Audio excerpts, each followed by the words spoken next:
IPL రసవత్తరంగా సాగుతున్న వేళ Sunrisers Hyderabad star opener Abhishek Sharma ఆధ్యాత్మిక బాట పట్టారు. శుక్రవారం సాయంత్రం భాగ్యనగరంలోని ప్రముఖ పుణ్యక్షేత్రం బల్కంపేట ఎల్లమ్మ అమ్మవారిని ఆయన దర్శించుకున్నారు. మైదానంలో పరుగుల సునామీ సృష్టించే ఈ యువ సంచలనం ఆలయంలో మాత్రం ఎంతో నిరాడంబరంగా సామాన్య భక్తుడిలా కనిపించి అందరినీ ఆకట్టుకున్నారు. రాబోయే కీలక మ్యాచ్ల్లో ఆరెంజ్ ఆర్మీ విజయకేతనం ఎగరవేయాలని, జట్టు సభ్యులందరూ సురక్షితంగా ఉండాలని కోరుకుంటూ అమ్మవారికి ప్రత్యేక పూజలు నిర్వహించారు. ఆలయ అర్చకులు అభిషేక్ శర్మకు వేదాశీర్వచనం అందించి తీర్థప్రసాదాలు అందజేశారు. తన ప్రియతమ ఆటగాడిని చూసేందుకు అభిమానులు భారీగా తరలిరావడంతో ఆలయ ప్రాంగణం సందడిగా మారింది. ఐపీఎల్ టెన్షన్ల మధ్య ఇలా అమ్మవారి ఆశీస్సులు తీసుకోవడం తనలో కొత్త ఉత్సాహాన్ని నింపిందని ఆయన సన్నిహితులు చెప్తున్నారు.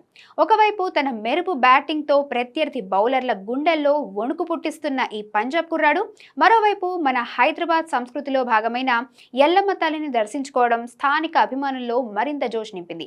అటు మైదానంలో శ్రమ, ఇటు అమ్మవారి కృపతోడైతే ఈసారి కప్పు సన్ రైజర్స్ దేనని ఫ్యాన్స్ ధీమా వ్యక్తం చేస్తున్నారు.